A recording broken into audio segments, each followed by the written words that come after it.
Swanglin Show, episode 25, special edition, MLK edition. We're going to do some fucking revisiting through history today on the very special episode 25. Can you believe this shit? 25. In the numerology, in the symbolism of the numericals, right? The number 25 denotes wisdom with a touch of diplomacy and curiosity. And we might stick to that on episode 25 of the Swanglin Show. Joshua P. Dunn, that today, the P doesn't have any meaning. Flip the game on you guys with that one today. Joined today by my co-host, as always, Kyle Newkleus, Holsinger, the homecoming king, fickle freckle boy living in the sea. What's happening, Kyle? Much, man. Always good to be here. What's up, CJ? What's up, Mitch? How's it going? What up, man? Joined also by Nunu's Kitchen, CJ Dinero, the king of the wing, joining us once again on the Swanglin Show. What's happening, CJ? What up, man? I ain't got nowhere to sit out here. Oh, shit. Well, we know who's sitting down right now, smoking the Pinner Doob. We are joined once again live via Jonesboro, Arkansas, potentially somewhere else on the Delta. He could be anywhere within the Delta. It's Marinated Mitch. Yeah, it's Marinated Mitch of True Definition joining us. What's up, my guy? True Definition. What's up? What's up, man? Salute to y'all, man. Let's get it, MLK. Yeah. Welcome back to the Swanglin Show. Welcome back to the Swanglin Show. Marinated Mitch, I know you've been down for the count. We talked about it, man. We thought maybe, just maybe, you ate one too many of those peanut butter Reese's pieces. Cookies. I knew you was going to say. I just had some of them yesterday, bro. I swear. Man, I've been down, man. Had fucking flu. Had to quarantine 7 days for the damn flu. Got off for about 4 days and then caught fucking COVID. Oh, you had that flu rolling. Damn. Yeah, that shit was bullshit, man. Shits, literally. Well, we're glad that you're in great health and joining us once again on the Swanglin Show. Since, you know, Newkleus keeps throwing up Illuminati symbolism, we must we must know that today that, you know, you guys as participants on the Swanglin Show, man, you're gaining ground on the champion, Vice Grip, who still holds that Swanglin International Heavyweight Championship of the world, man. His lack of an appearance, man, he's giving you guys up on game. I think he's ready to face one of you guys as a challenger to come head up for the Swanglin Championship. Marinated Mitch is going to step into the arena for the Swanglin Championship, inebriated, and maybe walk out as the champion, because I've seen him do it in Arkansas. It's kind of what they fucking do. If you've been there, you know what I'm talking about. But it's the Swanglin Show, episode 25. I got the homies in the house, as always. What we're going to do today, guys, is we're going to talk about Martin Luther King Jr., the American Baptist minister and activist, who is pretty much the most like the poster child for and spokesman of the American Civil Rights Movement, and being the man that strove for justice and equality for all people until he was assassinated in 1968. Every year, Martin Luther King Jr. Day is celebrated as a federal holiday in the United States because of this dude's leadership skills, his activism, and he pretty much selfless fucking way that the dude lived his life and helped organize and push people for equality, which is really dope that, you know, we still celebrate and still like motherfuckers still have holidays, because it's a constant reminder every year to people to be more caring, to be more selfless and display the character qualities of somebody like Martin Luther King Jr.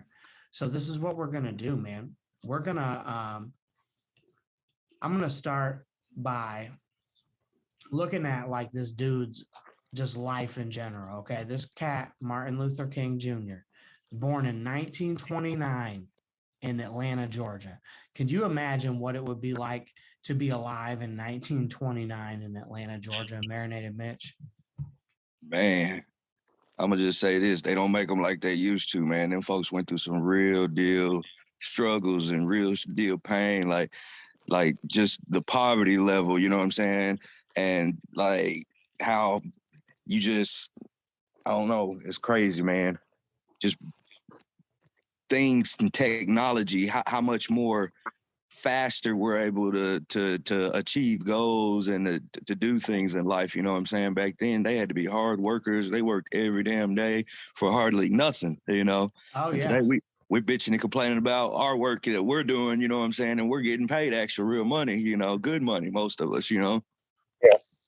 Well, we don't want to deviate too far from you know what I mean, the task at hand, although your point is very fucking relevant. You know what I mean? That our society and culture is kind of ungrateful in some regards as far as the development of finance and you know, a bunch of other things with Outhouses and convenience. bathrooms and Yeah, shit, you know. our convenience level is quite higher in 2020 in America than it probably was in 1929. Martin Luther King Jr. was a driving force behind big like watershed events like the Montgomery bus boycott and the big March on Washington in 1963 that helped bring about what they consider to be landmark legislation in the United States as the Civil Rights Act and the Voting Rights Act. Martin Luther King Jr. won a Nobel Peace Prize and is remembered on you know, Martin Luther King Jr. Day, which is a U.S. federal holiday since 1986, which I mentioned earlier in the fucking episode of the Swangler. So the Civil Rights Act and the Voting Rights Act that were passed due to his activism pretty much was a driving foot forward for a lot of major changes that happened in America. Kyle, I know that you know a lot about the history of Martin Luther King Jr. and about political activism in general. So what is your opinion overall on the legacy of Martin Luther King Jr.? He's the ultimate American, in my opinion. Like, really, like, you talk about he forced America to hold up to its own ideals and principles, that all of us are created equal and all of us deserve, you know, an equal shot at the American dream. He used civil disobedience, which I still think is the best way to do it, in order to, you know, get the means that he, you know, done. He, like I said, he's the ultimate American. Like think about it, dude. There's a President's Day. There's not just, you know, and then there's Martin Luther King. The only people that have like a day of federal holiday that is Martin Luther King and like Christopher Columbus. And Christopher Columbus is the ultimate American in a different way. If you think about that, we'll talk about that differently. But back to King, it is immeasurable what he did for American civil rights and for in my opinion, the Constitution, for us to hold up those ideals. He helped get us to where we are today, and we are still fighting that same fight right now in Congress, the Voting Rights Act. So his legacy still continues to this day and will Monday on the Senate floor when they have to vote on the Voting Rights Act. That's exactly why Chuck Schumer brought it, and he's going to shame all these people into voting for it. You'll see, but Dr. is the ultimate American. Well, I think that him as the ultimate American is a great assessment, but like for some reason, when I hear words like ultimate, and it makes me think of like competition. So I pictured in my head like fucking Martin Luther King versus Hulk Hogan, like fucking poster. Who's the real true American? It's stupid shit, I know. I'm not trying to make light of the situation. I'm just kind of finding out this weird way that I flip things around in my brain, right? But I was thinking, Mitch, how you said, you mentioned that they don't make them like they used to, right? So I'm looking at People. like the history of Martin Luther King, like his younger days and his upbringing and shit, right? So this dude, born in 1929 in the South, attends segregated public schools and gets to college at age 15. That's fucking amazing, right? Yeah. So to imagine living through those hardships and at the same exact time excelling in a tense, you know what I mean, educational environment and all that shit. This dude pretty much was a winner from the fucking beginning. You know what I mean? Dude had the type of heart that you can't just really fucking create, right? Well, he went to Morehouse College, which is a HBCU, still exists, you know what I mean? And then he goes from there after studying like medicine and fucking law. The dude goes to a theological seminary in Pennsylvania and earns a bachelor's divinity, which is like a big fellowship award. He fucking wins president of a fucking predominantly fucking white class of students in Pennsylvania in 1948, which is pretty much unheard of at that time, right? So CJ Dinero, we're talking about this dude's pretty much like educational background and like going to the fucking, this dude has his back against the wall no matter what all the time. What is it about Martin Luther King Jr. that like embodies that like never give up fucking it's just a very positive and like message that gets conveyed through that. What's your opinion of that? The nonviolent approach that he took in that time was something that was different, because like when I was a kid, it was all about Martin Luther King. But now that I'm older, I'm more of a Malcolm X person. So with Martin, for him to go through the shit that he went through and then take nonviolent approaches, that was crazy. Man. So I give that to him, and he didn't quit. He didn't allow that to deter him from his mission. So that's pretty dope in itself right there. Because I know myself, hell, any one of us on this motherfucker right now who went through that shit, we probably wouldn't have took no nonviolent approach. We would have fucked some shit up going through that shit. Yeah. So yeah, with that, yeah, that's definitely something to be applauded about him. Is because all that hell, all that shit he went through, like we go through racism today, but that shit was another level.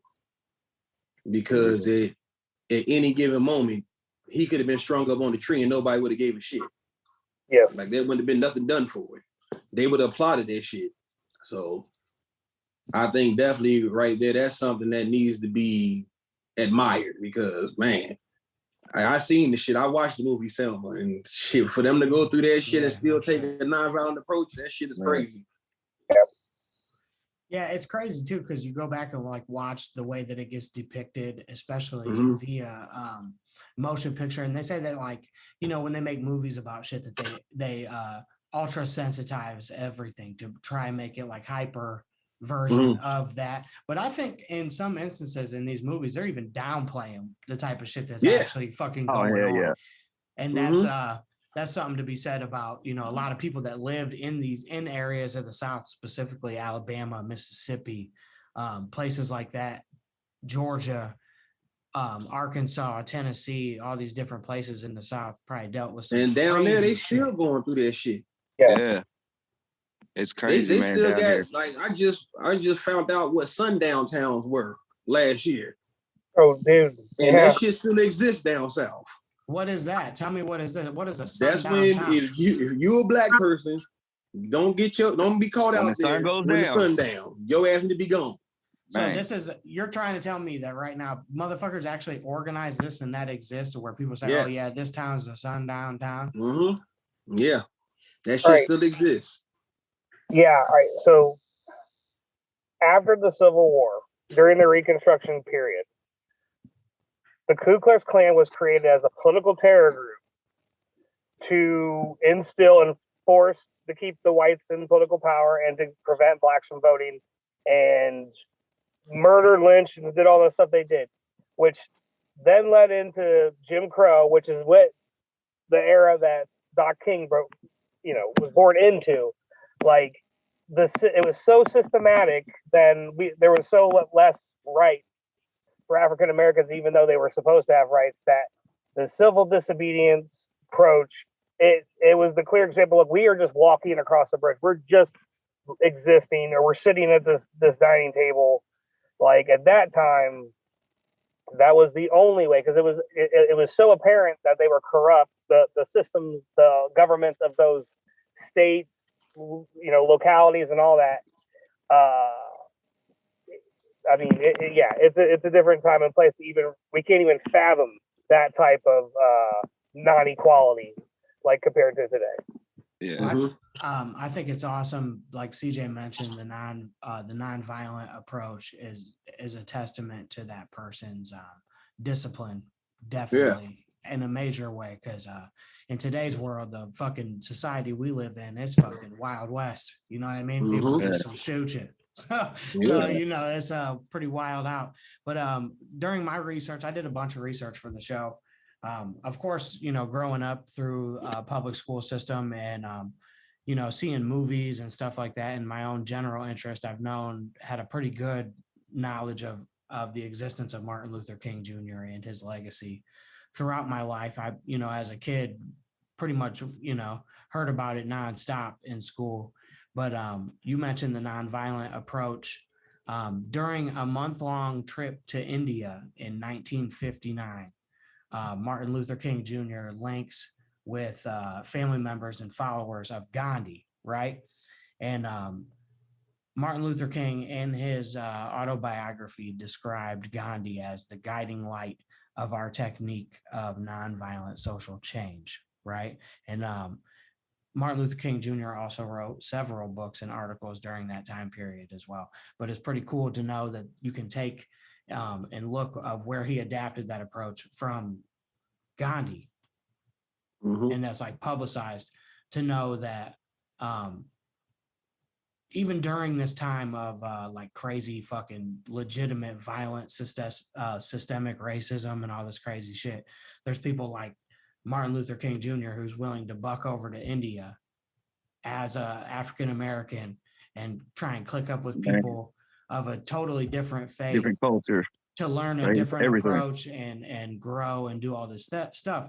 But although Martin Luther King is an educated person through like going to college and stuff, I feel like a lot of the part of the history that people fail to cling to is that his secondary education is a religious education. It's from a theological seminary. You know what I mean? So to see him go abroad and go to India and fucking link with Gandhi and all that shit, that's something that's deeper, that really didn't have much to do.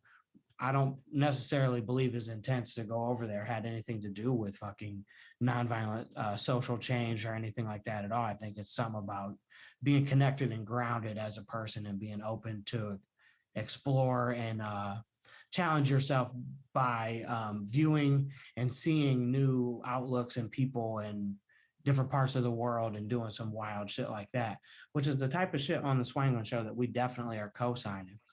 It's episode 25 of The Swangler.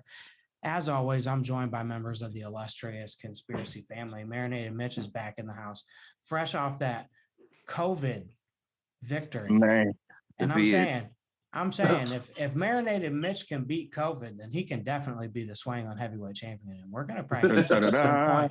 We may see a crowning happen later in life. You know what I'm saying? But I got members of the conspiracy family joining me as always, and that's what I love to do, is sit here and chop it up with you guys and talk about epic shit like Martin Luther King Jr. I got the king of the wing in the house. No. Now, when Martin Luther King Jr.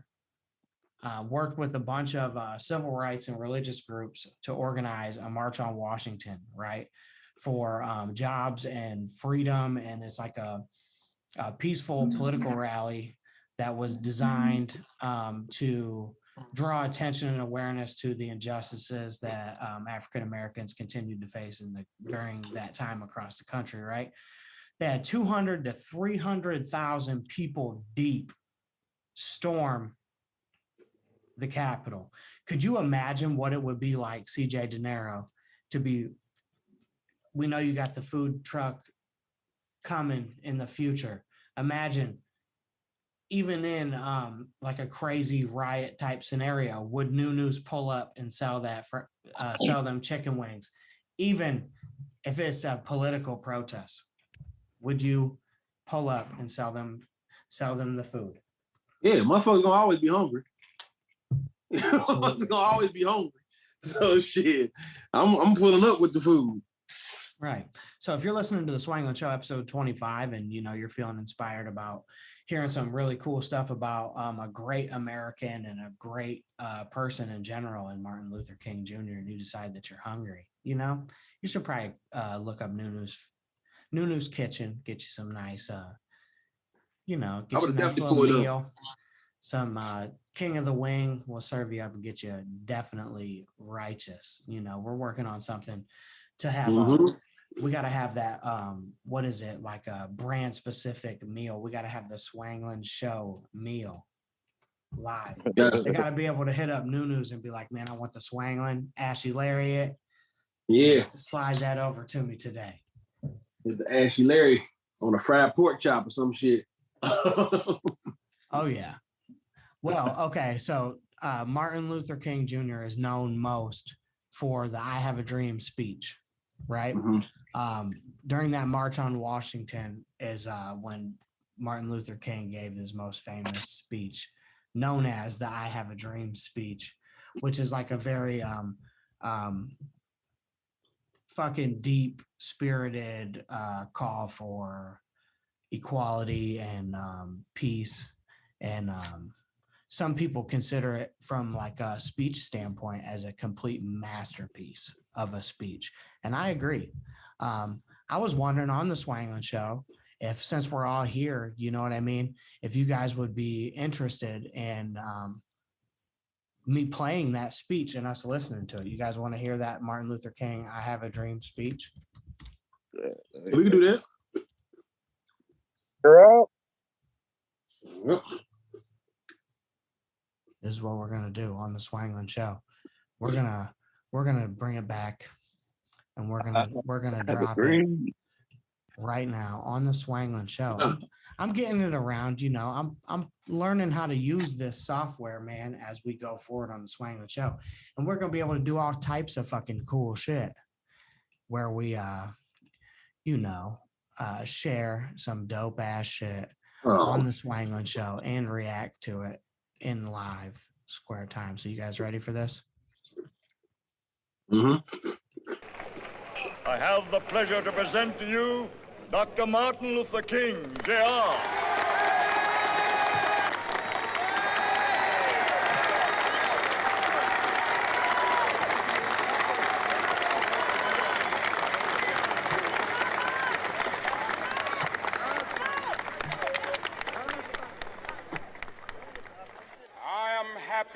To join with you today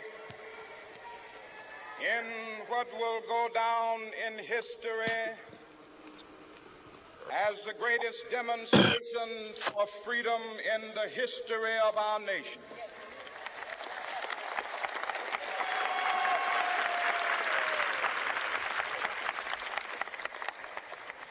Five score years ago, a great American in whose symbolic shadow we stand today signed the Emancipation Proclamation. This momentous decree came as a great beacon light of hope to millions of Negro slaves who had been seared in the flames of withering injustice. It came as a joyous daybreak to end the long night of their captivity. But 100 years later, the Negro still is not free. 100 years later, the life of the Negro is still sadly crippled by the manacles of segregation and the chains of discrimination. 100 years later, the Negro lives on a lonely island of poverty in the midst of a vast ocean of material prosperity. This nation will rise up and live out the true meaning of its creed. We hold these truths to be self-evident, that all men are created equal.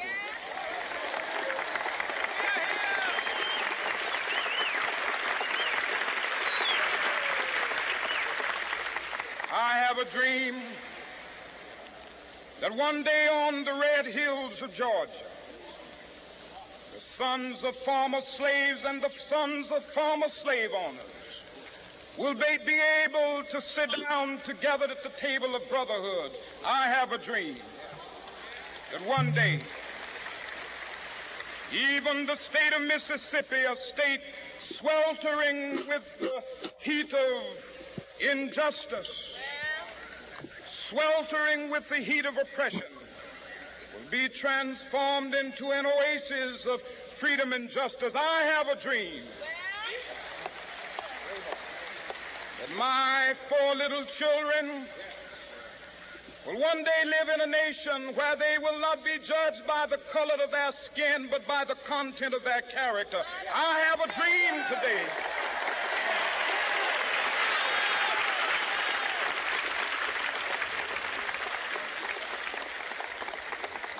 I have a dream that one day, down in Alabama, with its vicious racists, with its governor having his lips dripping with the words of interposition and nullification, one day right there in Alabama, little black boys and black girls will be able to join hands with little white boys and white girls as sisters and brothers. I have a dream today.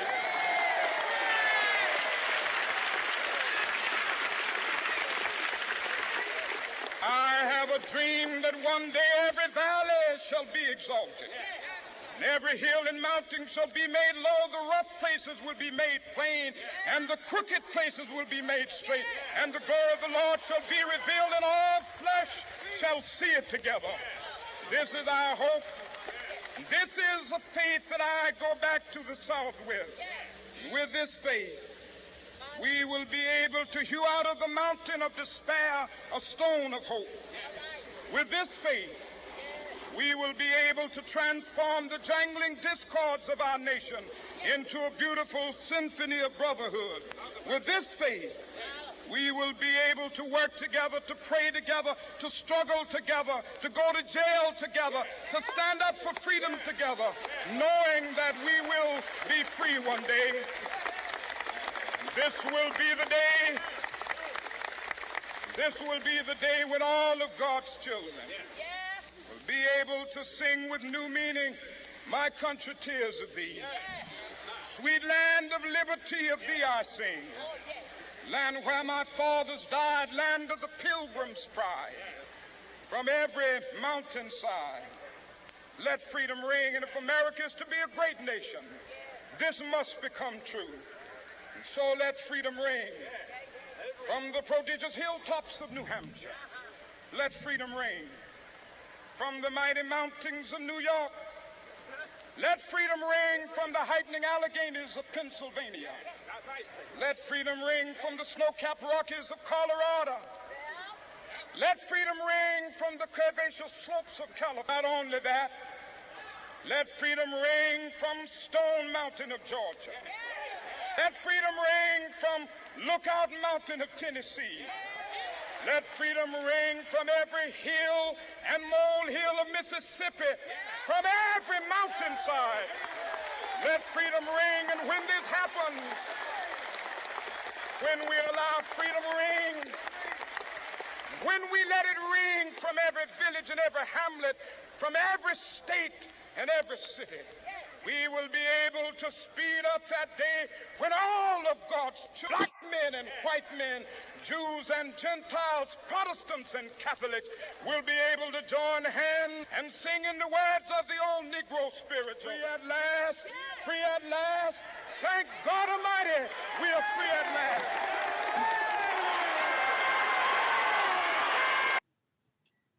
Yo, that is one of the most fucking powerful things ever, to sit there and watch that fucking video of that speech when you see that fucking massive crowd of people. You feel the energy. they are all there for and organized for the same reason of positivity and equality and happiness and prosperity for all fucking people. That has to be one of the most beautiful things that I've ever witnessed in my entire life, and rightfully so, as a moment that helped shape and mold American culture. Marinated Mitch, watching that video and seeing Dr. Martin Luther King Jr. just addressing this fucking massive crowd of people, how does that make you feel? Man, the energy is the first thing I noticed. You know, I've seen that video multiple times, and it don't matter how many times you watch it, like the energy is so present through the crowd and just the words. Like, man, like at a time like that, like you said earlier, man, he wrote that perfect, man. Like, there's no way to really come at a person. I'm gonna just say choice of words. The choice of words he chose while he was saying it is also what made it so powerful. Just because, like you said, he never got revenge or got violent. You know what I'm saying? And to just grow up through that, like still today, like it still just seems crazy. And that's why I was saying earlier, like they don't make them like they used to. You know what I'm saying? Because nowadays it's way different, you know, just way different. And still, we still got a lot of work to do, you know, we still got a lot of work to do. But there's still so much more progression, you know what I'm saying, that has been made since that speech, man. For real. Oh, yeah. I feel like it would be an understatement to say just progression. I mean, it's been leaps and bounds, especially within the United States of America. It's like right now, everything is free form. It don't matter what you are. It's pretty much now like been I mean, I'm not gonna downplay the fucking notion of racism because that clearly still exists within America and everywhere else in the fucking world. But now it seems like more people are leaning towards it's more of like a financial status thing to where it's like the rich people versus the poor people. Yeah. And I've seen people like even reference in articles and interviews that like it was even that way then. It just was more race driven than what it was now because they've created this bigger gap of wealth disparity. Now, I don't know whether that shit's true or not. I can't really dig out the numbers and fucking maybe that's something we should look into on the Swanglin Show. So when Dr. Martin Luther King Jr. is given this fucking speech, what is known as the classic I Have a Dream speech that we just listened to together on the Swanglin Show, episode 25. He's standing on the steps of the Lincoln Memorial, which is a monument to the president who just a century earlier had brought down the institution of slavery in the United States. And he shared his own spin of vision of the future where he says, "This nation will rise up and live out the true meaning of its creed. We hold these truths to be self-evident that all men are created equal." Within that quote, right, fellas, he says, we hold these truths to be self-evident. That's something that we can just take as a phrase and say to yourself every fucking day to check yourself. Newkleus, as you listen to Dr. Martin Luther King Jr.'s speech, what do you think it would take for a person to maybe display some of those leadership qualities that you see out of somebody like Martin Luther King Jr.? That quote is he took that from the Declaration of Independence. That's where he was quoting that right there. That's the like opening. But what would it take for another one to happen? Another king? No, I mean, what are some character qualities that you see in Martin Luther King Jr. that make him a great leader? All right. So he, like you said, he went to theology school. He was a preacher. Like he could captivate a crowd. I couldn't imagine being like a congregant every Sunday and listening to that man. You know, you have to be energized for your week. Yeah, certain leaders like him, like Lincoln, a few, and other great leaders over time, they got this like vision into the future. Like they could see something that like other people can't, you know. And it's a leadership quality where it's like you just want to follow it because you like when they talk about that vision, like you can start to see it too. And that's the best leaders we've had. Bobby Kennedy was like that, where they can lay out a better America or a better existence that could happen and is plausible within the confines of the laws, or within the confines of the way that the system is now. You don't even have to change the system radically. They just have to make the system hold up to its ideals. So you got to have a leadership quality that goes beyond. I mean, it's not a leader of men; it's a leader of leaders of men, in a sense. Like, yeah, it's a wisdom thing. Wisdom is what it's really.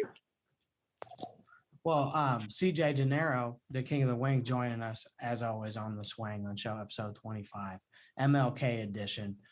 You listen to this speech. Martin Luther King's got the fucking charisma, man. He's got the fire. He's got the desire. He's got the passion. He's got everybody listening, everybody buying into what he's selling. But he's not even selling nothing. All he's doing is just dropping just straight, genuine facts, really, about the way that people should be treated in not just America, but everywhere in the world.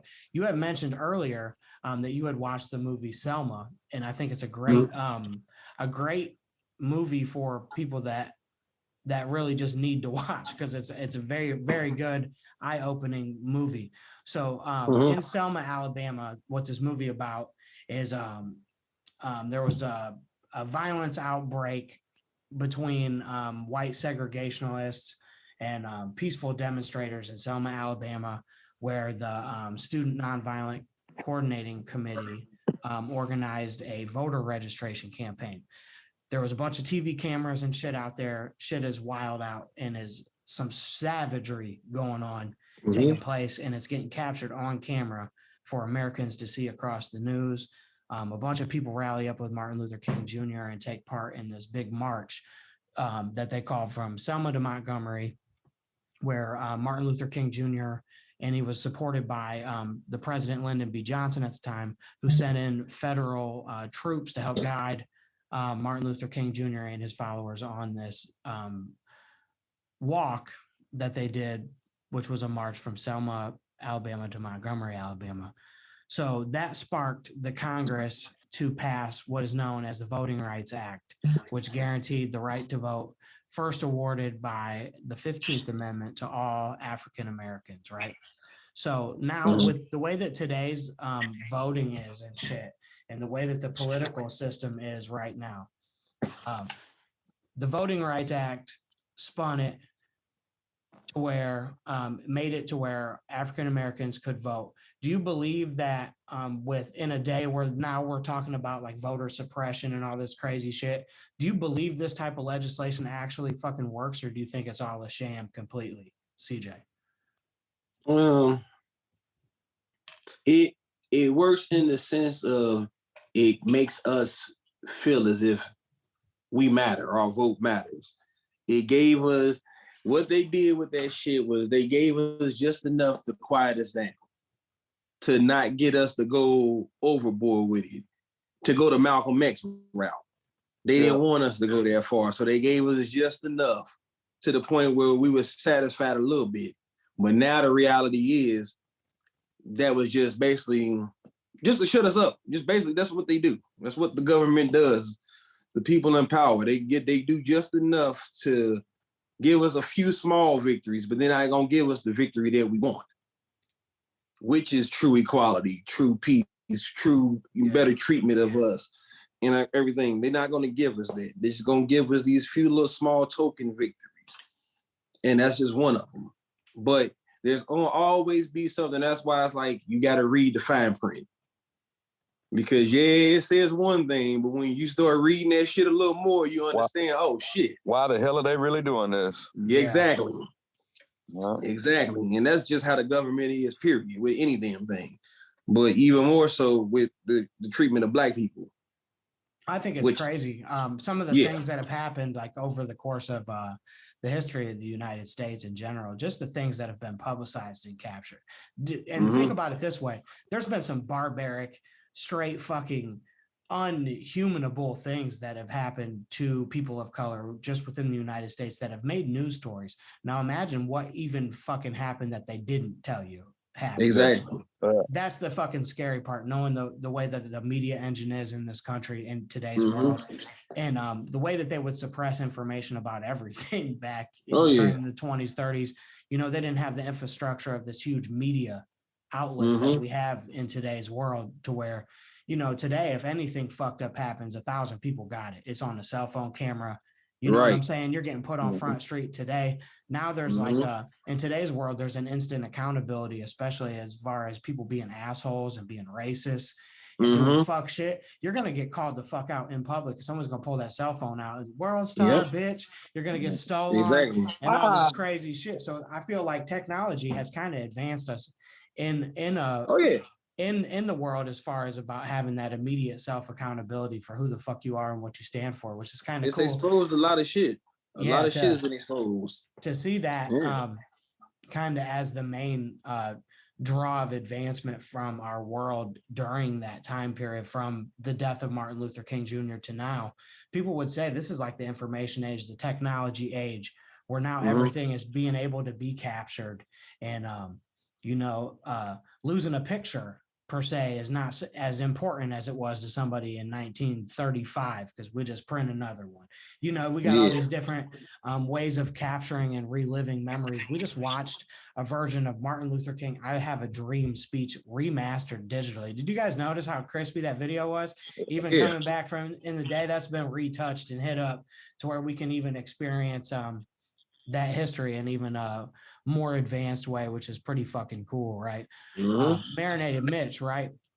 So there's a part in the I Have a Dream speech where he mentions about wanting to see children of different races holding hands and being together in unity, and people just coming together, right? As somebody like yourself, who you have parents of different races, you have kids that have that are of different race, biracial.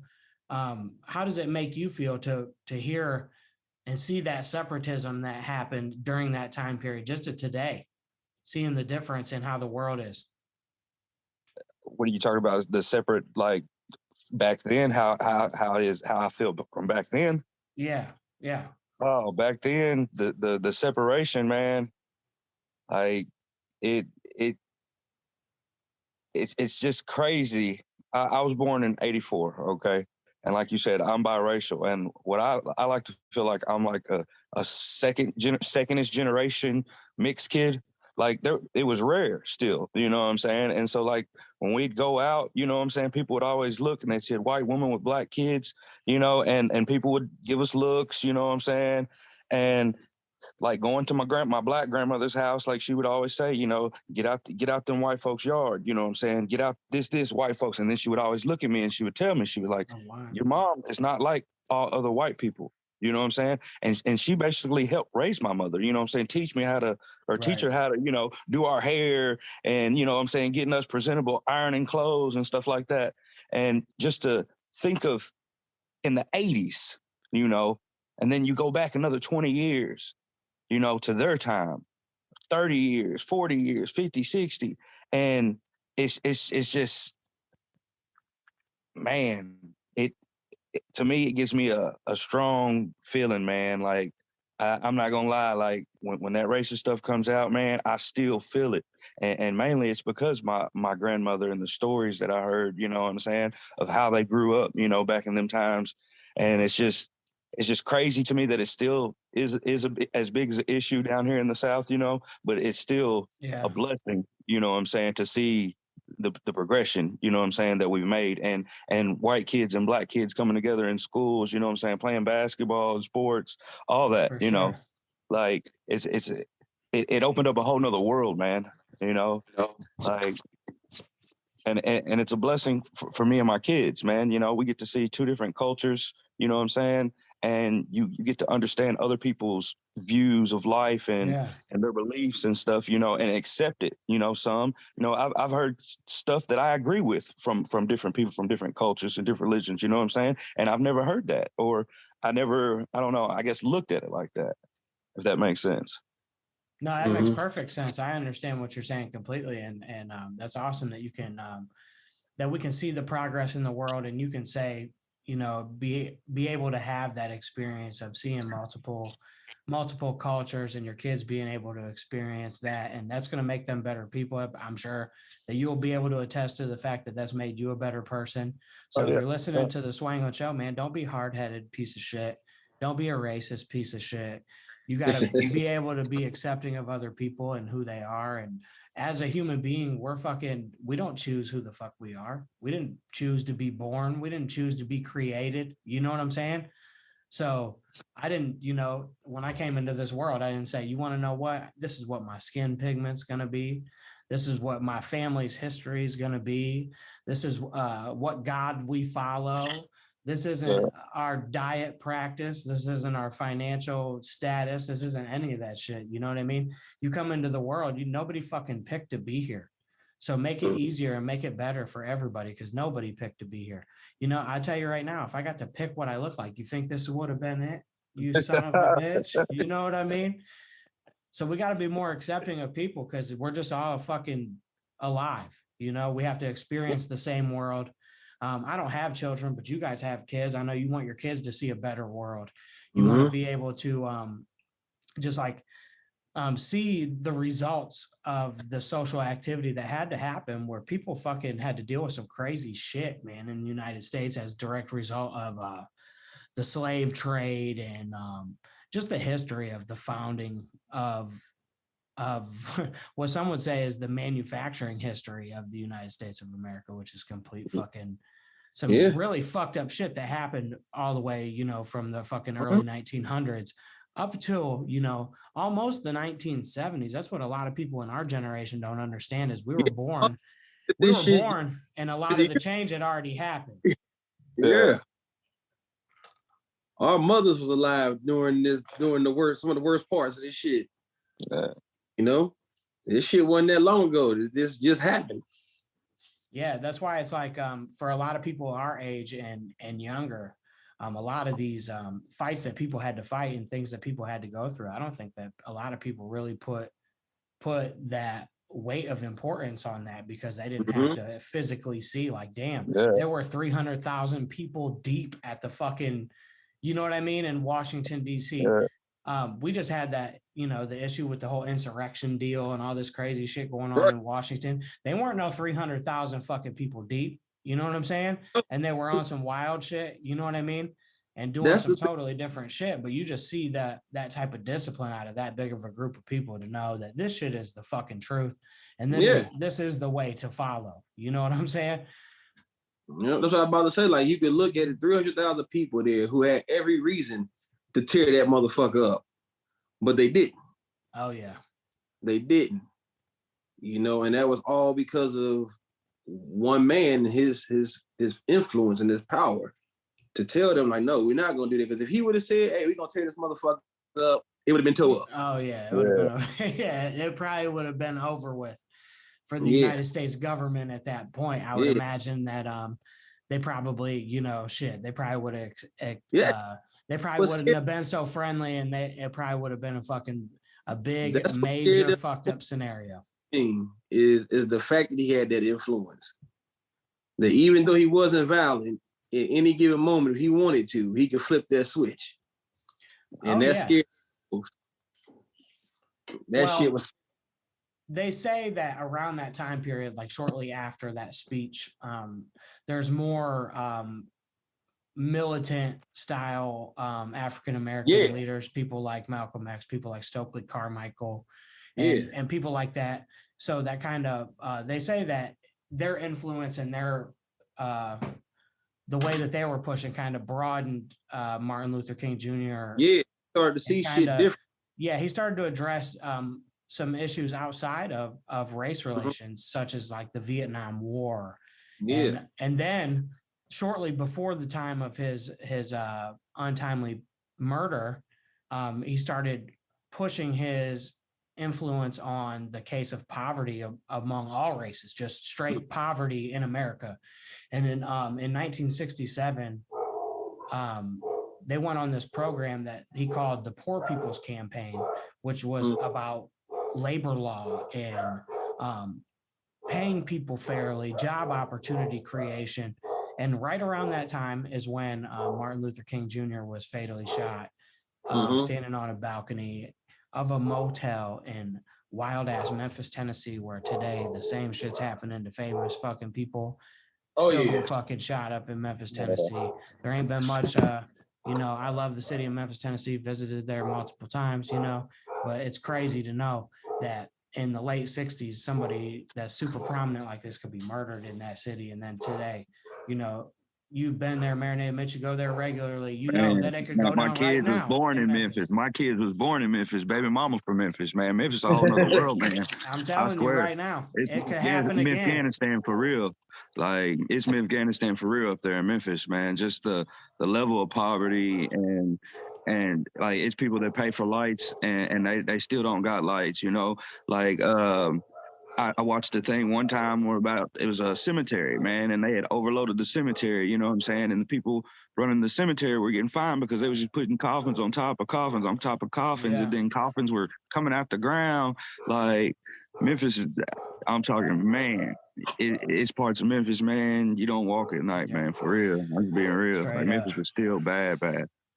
Oh, and I agree. I've been there. We're before. only an hour away from Memphis. Yeah, absolutely. You know? I've been there before with you, actually. It still trickles down, you know what I'm saying? Like, we got parts around here that's still real bad, you know what I'm saying? When it comes to violence, when it comes to racism, all that shit. Yeah. Like, you know, up in Harrison, Arkansas, they still got white pride radio and billboards with the shit and stuff like that, just driving down the street. Like, it's serious, you know, in some parts, you know? But wait a second. You mean to tell me that there is a physical advertisement of white pride radio that you can see? Yes. Type in the South is different, Arkansas, bro. white pride radio, and see what pops up. The South is different, man. Bro, it's different down here, bro. That's supposed to radio, Arkansas. Harrison, Arkansas. Oh yeah, no, here it is. Holy shit, this is a real thing. Because you got to think them towns down there is like coming through Fostoria, but racist. Like, when everybody was protesting for the Black Lives Matter, there was 2 people that protested in all of Harrison, and when they did, they set up a video camera just to show the reaction to the people. Man, you should have heard. They stood outside of a Walmart. You should have heard what people would roll down their windows and say. I seen that video. Like, bro, it was crazy, bro. That was down there in Arkansas? Yeah. I know that video because they was calling them all types of shit. It's supposed to be, Harrison's supposed to be like the birthplace of one of the leaders from the Klan. Oh, yeah. Wow. Yeah. I'm actually right now, Mitch, I'm looking at this fucking sign, right? Yeah, I've seen it. I used to have to drop crawfish there for my boss. And my first response was Harrison. And he was like, just go to the Walmart and you'll be all right. And Can I'm you like, guys oh my see this God. right here? Look CJ? at that shit. Yeah. What the fuck? WhitePrideRadio.com. And see, they put the cross up there to make it, you know, all religious, you know. So this is what we're gonna do. It's become customary on the Swanglin Show, man, where I just gotta stop for a fucking second, man, and I gotta address something, man. I'm looking at this fucking sign, and this shit says whiteprideradio.com, altrighttv.com, for the family. That's crazy. With a fucking cross with the religious undertone with this white fucking family on the fucking sign. I'm gonna tell you right now, if you're involved, and it's been hanging forever. It is still there today. With either one of these organizations, or you drive past this sign and you see this shit and you don't go rip this motherfucker down, you little son of a bitch. This is the wackest shit crazy that I've ever seen in my fucking life. I'm telling you right now, I'm making a call. It says for the family. What about if somebody from the family went and just fucking removed this thing physically? Because what a fucking That's wild, man. What a joke that this exists in 2021 in Harrison, Arkansas. Yeah. People out in Arkansas. 22. 2022 in Harrison, Arkansas, this exists.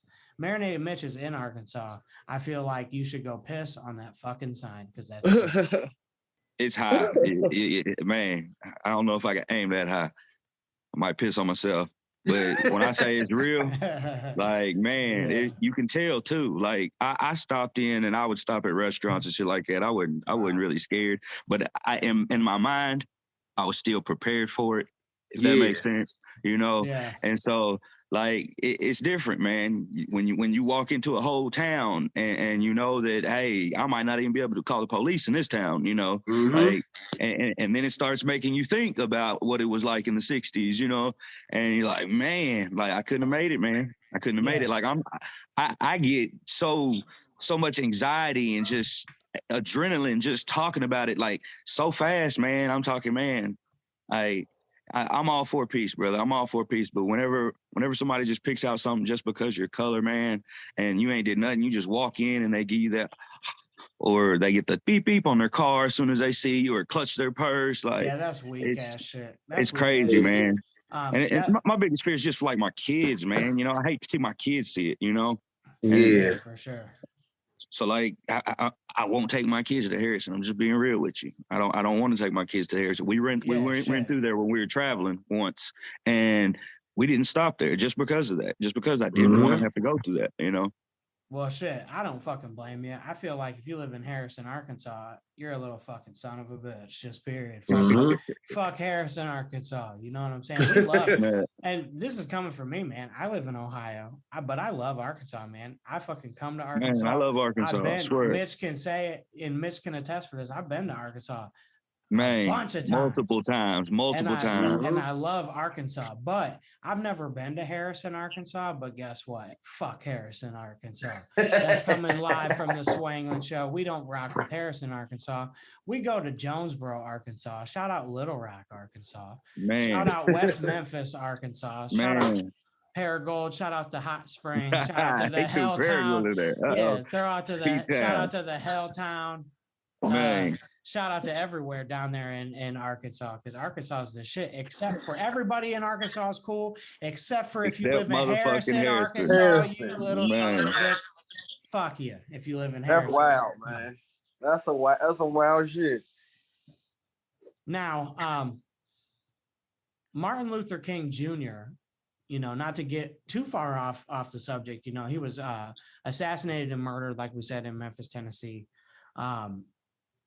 He was there in Memphis, Tennessee to support a sanitation workers strike, doing the low man work when it comes to bringing awareness to fair labor and poverty, which is fucking dope to know that, you know, somebody and some people in this world are willing to go so hard for other people that they're willing to give up their life. So we're going to give a major shout out to the legacy of Martin Luther King Jr. for being that real of a dude that he went down for everybody else. You know what I mean? This dude was trying to help everybody else.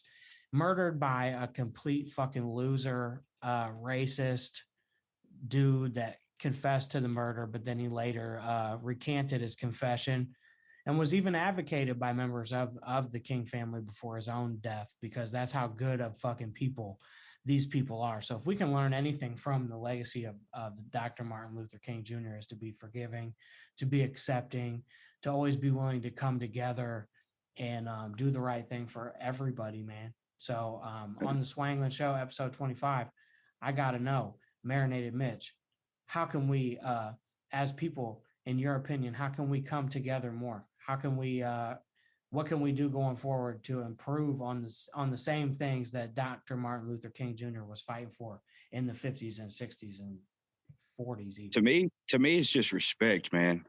You know what I'm saying? Humble yourself to others' words and their points of views. Don't always, you know what I'm saying, be so opinionated on their ideas. You know what I'm saying? It's okay to tell what you believe in, but don't try to push it on people, you know. Be accepting.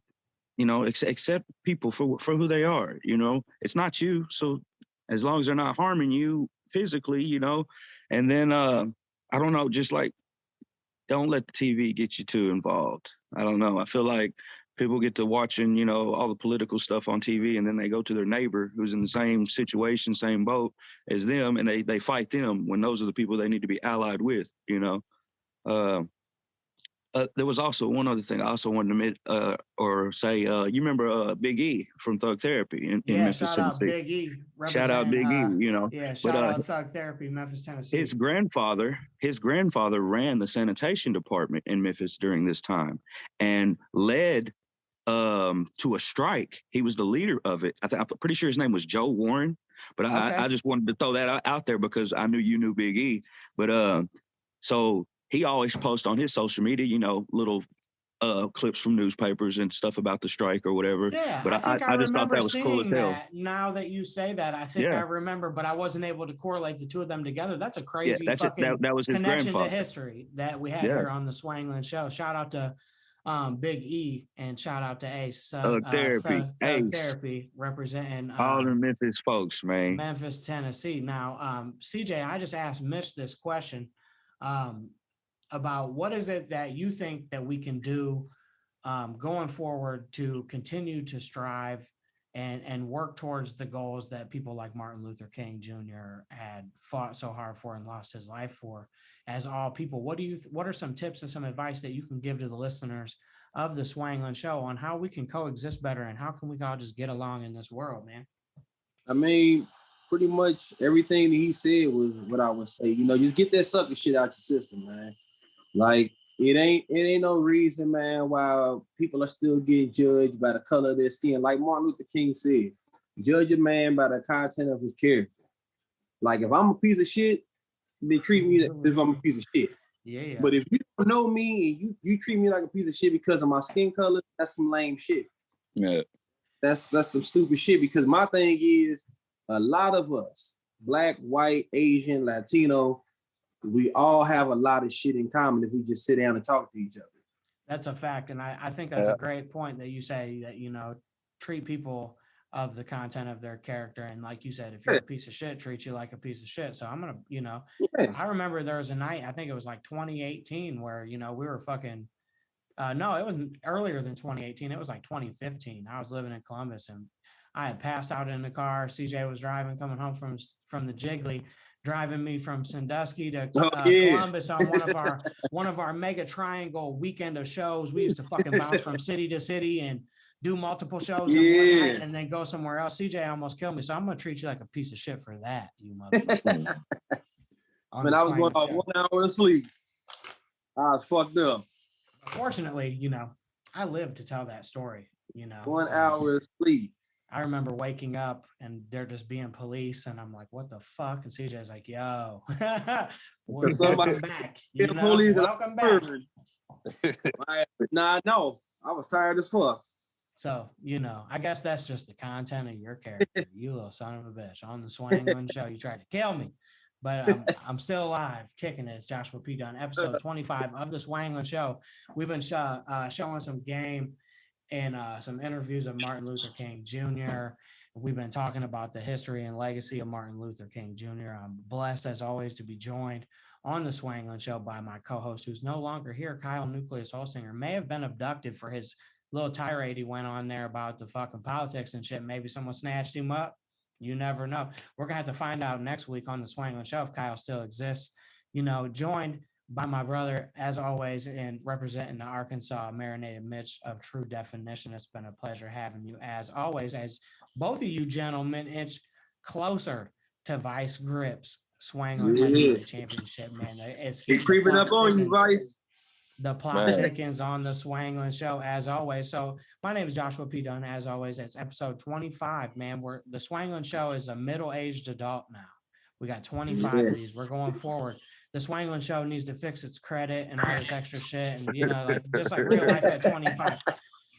So we're gonna wrap the show up. We're gonna tell you, if you learned anything from the Swanglin Show, episode 25, MLK edition, is to not be a fucking piece of shit person. Don't judge people based on the things they go through. Be compassionate, look out for people, and also fuck your TV and fuck Harrison, Arkansas. Rick's dang. Fuck White Pride Radio.